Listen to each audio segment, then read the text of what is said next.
नमस्कार दोस्तों, the takes के एक और हैरान कर देने वाले बहुत ही ज्यादा खौफनाक से डरावना एपिसोड में आप सभी लोगों का बहुत बहुत स्वागत है। दोस्तों, आज के इस वीडियो में हम लोग आप लोगों के सामने एक ऐसी घटना की सच्ची कहानी लेकर आ गए हैं जो आज से लगभग 7 से 8 साल पहले मध्य प्रदेश के एक छोटे से गांव में घटी। एक नॉर्मल जिंदगी जीने वाला परिवार कुछ ऐसा फेस कर लेगा उन्होंने कभी सोचे भी नहीं थे। एक ऐसी कहानी है जिसे अगर आप अंत तक सुनेंगे तो आपके ऊपर से नीचे तक रोंगटे खड़े हो जाएंगे। दोस्तों, कैसे शुरुआत हुई, किसके साथ घटी, ये सब कुछ आज आप लोगों को जी अपनी जुबानी बताएगी। ये जो घटना घटी थी सिमी नाम की लड़की के बुआ के साथ आज से 7 साल पहले घटी थी। आज से 7 साल पहले ये जो फैमिली है ये बहुत ज्यादा खुश थी, बहुत ज्यादा। उनके घर में क्योंकि बहुत साल बाद किसी की शादी हो रही थी। जो ये सिमी के पापा हैं वो बड़े थे, उसके बाद उनकी 2 बुआ थी। जो घटना घटी थी सबसे छोटी वाले बुआ के साथ घटी थी। तो इनके घर में शादी वाला माहौल था। सिमी की बड़ी बहन की शादी होने वाली थी, वो भी खुश थी, फैमिली वाले भी खुश थे। और एक रात होता है इनका फंक्शन, मेहंदी हल्दी वाला जो फंक्शन रहता है ना घर पे शादी के टाइम में, वो होता है। तो सब लोग वो फंक्शन अच्छे से करते हैं और उसके बाद ये सब कुछ करते करते रात के 9 सवा 9 हो जाते हैं। खाना वाना खा पी के सब कुछ करके। कौन सा फंक्शन था? हल्दी मेहंदी वाला फंक्शन था। तो सब लोग खाना पीना खा के सोने के लिए तैयारी करने लगते हैं कि अब 9 सवा 9 हो गया है, सोते सोते 9:30 10 बज ही जाएगा और फिर सुबह और भी फंक्शन की तैयारी करनी है। तो सब लोग क्या करते हैं, ऐसे शादी वाले घर में मोस्टली ऐसा होता ही है कि कुछ लोग नीचे सोएंगे, कुछ लोग छत पे सोएंगे, तो कुछ लोग कहीं पर भी गद्दा उद्दा डाल के सो लेते हैं, क्योंकि शादी वाले घर में बहुत ज्यादा लोग आए रहते हैं और गाँव में ऐसे लोग एडजस्ट करते हैं। तो सब लोग, जो इसकी बुआ थी वो हमेशा नीचे वाले रूम में ही सोया करती थी, जो रूम्स बने हुए थे नीचे वहाँ पे। लेकिन जिस दिन मेहंदी थी उस दिन रात में बोलती है कि मुझे ना आज छत पे सोना है। थोड़ी सी मतलब गर्मी वाला मौसम था, बोलते थोड़ी गर्मी लग रही है और ऐसा लग रहा है कि छत पे थोड़ा फ्रेश एयर में सोऊंगी तो थोड़ा घुटन टाइप लग रहा है, अच्छा लगेगा मुझे। तो आज रात अपना गद्दा लेके जाती हूँ और छत पे डाल के वहीं पे सो जाऊंगी। अपने पति को बोलती है, फूफा जी को, कि मैं भी आपके साथ चलती हूँ आज छत पे सोने के लिए। फूफा जी बोलते हैं हाँ ठीक है चल लो, क्या बात है, हम लोग जो सोते ही हैं वहीं पे तुम भी डाल लेना। आदमी लोग सोते थे और लड़कियां भी सोते थे वहाँ पे, तुम भी एक साइड डालना, तुम भी वहीं पे सो जाना।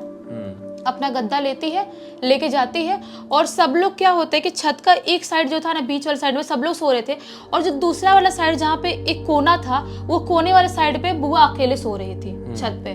तो वो आराम से सो रही, सब लोग सो जाते हैं, 10 साढ़े 10 तक सबकी नींद लगी जाती है। वो रात में सो ही रही होती है। रात के 1:30 बजे करीब बुआ की आंख खुलती है अचानक से। उनको ऐसा लगता है कि मुझे वॉशरूम जाना है, ऐसा उनको लगता है। उनकी आंख खुलती है, जब आंख खोलती है वॉशरूम जाने के लिए उठने ही वाली होती है, उनको ऐसा दिखाई देता है कि जहाँ पे वो सोई है उसके बाजू में ही उनके सिर के पास एक औरत बैठी है घूंघट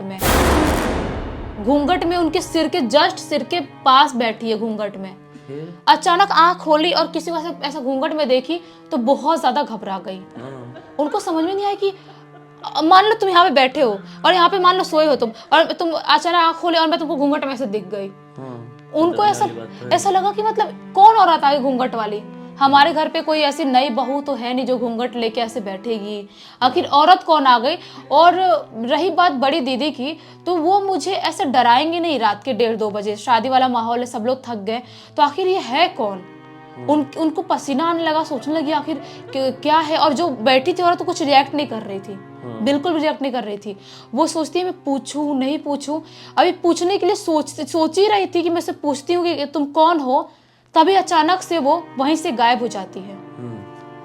अचानक से बैठी थी और वो सोच रही कुछ पूछूं, उससे पहले गायब हो गई। वो बहुत ज्यादा डर गई, इतनी ज्यादा डर गई कि जो उनके पति सोए थे थोड़ी ही दूर पे, उनको और बाकी जो लोग सोए थे छत पे, उन लोगों को जगाने की कोशिश करने लगी, जोर जोर से ऐसे करके उठ जाओ ऐसे जगाने की कोशिश करने लगी, लेकिन कोई भी नहीं जाग रहा था। इतने जोर से चिल्ला रही, लेकिन कोई एक इंसान की आंख नहीं खुल रही है।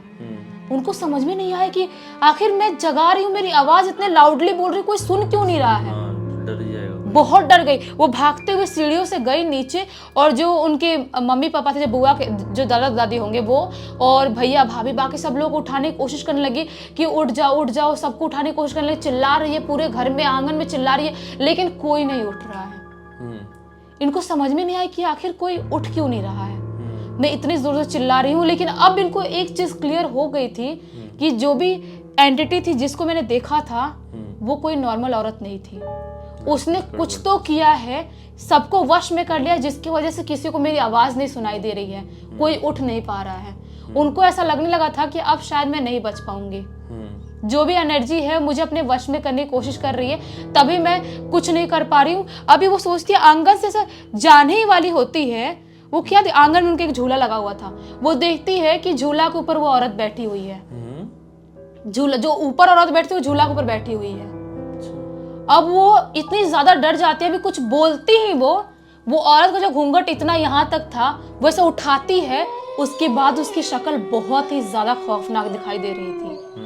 एकदम उसकी ऐसा लगा उसकी स्किन पूरी गल चुकी है, उसकी जो आंख है वो भी पिघल चुकी है, उसकी शक्ल बहुत ही ज्यादा खौफनाक दिखाई दे रही थी। और ऐसा लग रहा था उस चुड़ैल जो भी औरत है उसने बहुत ज्वेलरी पहन के रखी है, जैसे दुल्हन ज्वेलरी पहनती है वैसे ज्वेलरी पहन के रखी है, नोज रिंग भी पहनी है उसने इतने लंबे वाले, लेकिन शक्ल पूरी पिघली हुई दिखाई दे रही है। ये मंजर देखती है और देख के वहीं पे बेहोश हो जाती है। उनको नहीं पता कि उनके साथ क्या होता है उसके बाद, उनको बिल्कुल भी नहीं पता। जब उनकी आंख खुलती है, ये दिन था शादी वाला, 2 दिन बाद, जिस दिन शादी होने वाली थी, उस दिन उनकी आंख खुलती है। उनको समझ में नहीं आता कि आखिर ये बीच के 2 दिन उनके साथ क्या हुआ, बिल्कुल कुछ समझ में नहीं आता। लेकिन जब उनकी आंख खुलती है, पहली बार अपने माँ बाप से बोलती है कि मैं तुम लोग को उठा रही, तुम लोग उठ क्यों नहीं रहे थे। पहला वर्ड यही बोलते, तुम लोग उठ क्यों नहीं रहे थे। वो लोग बोलते हम लोग उठा कब रही थी तू। सब लोग बोलते कब उठा रही थी, हमको नहीं पता। तो वो सारी उस रात को वो सारी बातें बताती है कि मेरे साथ ये सब कुछ हुआ। और तो जो फैमिली वाले बाद में बताते हैं ना, वो बहुत ज़्यादा शॉकिंग था। वो बताते हैं कि तू हमको यहीं पे आंगन में सुबह सुबह यहीं पे बेहोश पाई गई, उसके बाद हम डॉक्टर को बुलाए, उसके बाद भी तो होश में नहीं आई, हमको समझ में नहीं आ रहा था कि आखिर तुझे हुआ क्या है।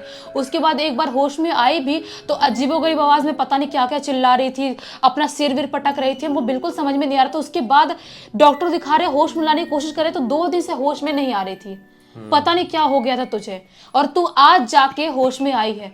जब वो सारी चीजें अपने घर वालों को इसको सब भूल चुकी थी, इसको कुछ पता ही नहीं था। जब सारी चीजें घर वालों को बताती है तो घर वाले सोचते हैं कि एक तो शादी वाला माहौल है, अपने घर पे कुछ भी गड़बड़ हो सकता है, और हो ना हो किसी ना किसी का साया हमारे घर पे लग चुका है अभी।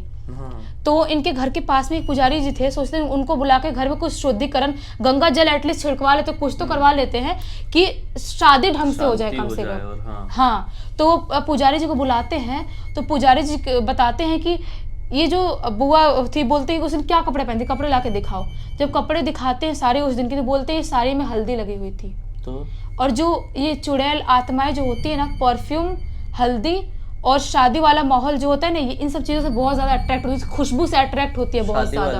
होती है। हाँ, मेहंदी से भी होती है, मेहंदी से भी होती हैं, हल्दी से भी होती हैं और इत्र से भी होती हैं। तो उसकी वजह से वो अट्रैक्ट हो गई थी और इसको अपने साथ ले जाने की कोशिश कर रही थी। उसके बाद पंडित जी वहाँ पे छत पे भी जाते हैं, गंगा जल छिड़कते हैं, पूरे घर में छिड़कते हैं। उसके बाद जाके बुआ ठीक तो नहीं हो पाई थी बिल्कुल अच्छे से, लेकिन थोड़ा बहुत नॉर्मल हो गई थी कि बाकी लोग घर की शादी कर पाए। और वहाँ के लोग एक चीज और मानते थे कि वहाँ पे जब भी किसी मतलब लड़की की शादी होने वाली रहती थी तो कुछ टाइम पहले से ऐसा गांव वाले, उनके घर वालों को कुछ ऐसी एंटिटी दिखाई देने लगती जो दुल्हन के रूप में रहती थी। हाँ, कुछ लोगों को दिखाई देने लगती थी। शायद उसकी बुआ ने भी यही चीज देखी थी, हो सकता है। जो औरत दिखाई दी दुल्हन, हो सकता है कि वो दुल्हन की शादी के बाद ही उसकी मृत्यु हुई होगी, कुछ तो ऐसा हुआ होगा जो लोगों को दिखाई देती थी। आप लोगों को क्या लगता है, आप लोग कमेंट बॉक्स में जरूर बताना। बड़ा ही डरावना किस्सा था यार ये तो। वही तो, सोचो एक बार। खैर, अब तक आपने इस वीडियो को देखे हैं, कुछ अलग जानकारी या फिर किसी भी तरह से मनोरंजन मिला है तो इस वीडियो को लाइक जरूर कर देना। चैनल को सब्सक्राइब करके बेल आइकन दबा के ऑल के ऑप्शन में क्लिक करना, क्योंकि इसी तरह के हैरान कर देने वाले यूनिक और खौफनाक वीडियोस डेली आप लोगों के सामने लेके आते रहते हैं। इनका लिंक इस वीडियो के डिस्क्रिप्शन बॉक्स में मिल जाए, क्लिक करके डायरेक्टली वहां पर पहुंच जाना। और आप लोगों के पास भी इसी तरह की कोई भी कहानी या टॉपिक है तो लिंक भेजना, हो सकता है हमारा अगला वीडियो आप लोग की कहानी के साथ ही बन रहा हो। चलिए कल फिर से मिलते हैं, तब तक के लिए बहुत बहुत धन्यवाद। आपका दिन शुभ हो।